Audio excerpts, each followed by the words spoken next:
Ụmụaka Igbo bụ sọ mma. Na mbido Igbo akụkọ ifo taa, akụkọ m ga-akọrọ unu bụ maka ihe mere ezi ji adụ imi n'ala. Otu mgbe n'obodo ụmụ anụmanụ, ihe isi ike dị ebe niile. Mgbe ahụ, mbe na ezi bụ enyi. Ihe na-esiri ụmụ anụmanụ niile ike, onweghị onye ihe ụwa dịrị mfe.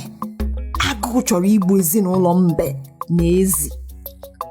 Naanị otu anụmanụ bụ onye ihe isi ike ahụ emetụtaghị. Aha anụmanụ ahụ bụ mgbada. Ọ bụ nna mgbada malitere mgbe ọ bụ nwata wee dụọ ya ọdụ na onweghị ihe na-adịgide n'elu ụwa, na ọ bụkwa nke onye kpara n'ọkọchị ka ọ ga-aṅa n'udu mmiri. Nna ya mere ka mgbada bụrụ onye dị ike ọrụ maka ọ ma na ngana tọọ ute agụụ ekpughee ya. N'ihi nke a, mgbada wee gbasiwe mbọ ike bụrụ ọgaranya.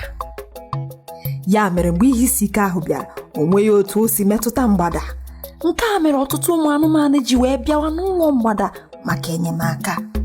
Mana onye nwere onye ọbụla aka, ọ gaghị ete aka, ọ chọwa ihe dum o nwere achọ. Ọ bụ ya mere o ji were enye anụ ọbụla bịara n'ụlọ ya ọrụ. Onye rụcha, ọ kwụọ ya ụgwọ. Anụmanụ ahụ ewere ego e nyere ya jee gboo mkpa dịrị ya. Ya mere mbe na ezi jiri gawa n'ụlọ mgbada. Ha gakwuru ya ka o nye ha ọrụ. Ha rụchaa ọrụ, ọ kwụọ ha ụgwọ. Ha malitere rụwa ọrụ. Ka ha rụchara, mgbada kwụrụ ha ụgwọ. Ma ego mbe natara ejughị ya afọ. Ọ rịọrọ ezi ka ọ gbazinye ya ego, kwee ya nkwa na ọ ga-akwụ ya ma izu abụọ gacha. Ezi wee mee otu ahụ. Ka oge ruru ịkwụ ụgwọ ahụ, mbe malitere imepụ n'ụlọ ya n'isi ụtụtụ tutu ezi abịa. Ezi bịa, nwunye mbe asị ya na di ya anọghị ya. Ihe a ka o megidere iwe wee jide ezi. Ọ gwara nwunye mbe na ọ bịa echi ma mbe enyeghị ya ego, o mebieghị. Ka mbe nụrụ nke a, aṅụrị ju ya obi. Ọ mara nke ọma na ezi anaghị ejide onwe ya ma o webe iwe ọkụ. O wee siere ezi ọnya.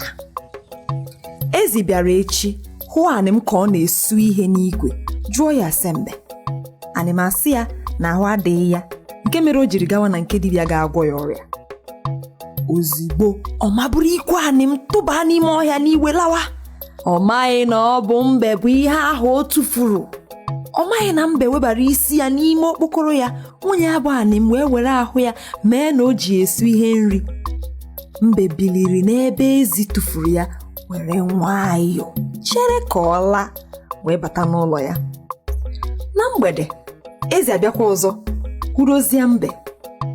Ma mbe kwere ya nkwa na o bute ikwe ya ahụ o tụfuru na ọ ga-akwụ ya ụgwọ ji ya. Ezi maba n'ime ọhịa ma ọ hụghị ikwe ahụ.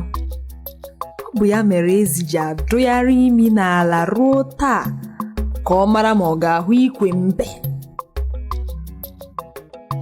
Ihe mmụta dị n'akụkọ a: nke mbụ, ezigbo nna na-akụziri nwa ya ihe ga-abara ya uru na ndụ ya.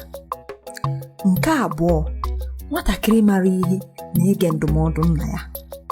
Nke atọ, onye rụọ ọrụ, o rie nri.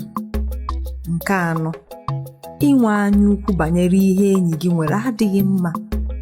Nke ise, iwe ọkụ nwere ike imebiri gị nnukwu ihe, n'ihi ya gbara iwe ọkụ ọsọ. Ebe a ka mbido Igbo akụkọ ifo taa bịara na njedebe. Ka emesịa.